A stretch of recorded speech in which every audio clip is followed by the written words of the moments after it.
እጄ ባዶ ሲሆን ወዳጆቼም ሸሹ በመርገም ምክራቸው ሊለያዩን ሲሹ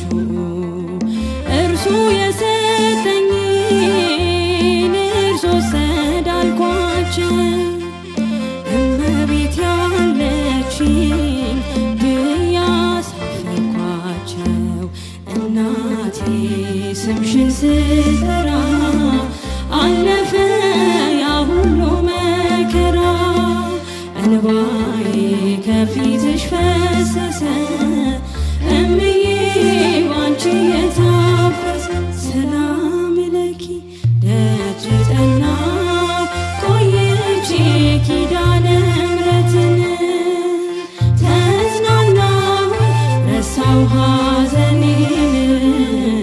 የአምላክ እናት እመቤታችን ሞገስ ሁኚኝ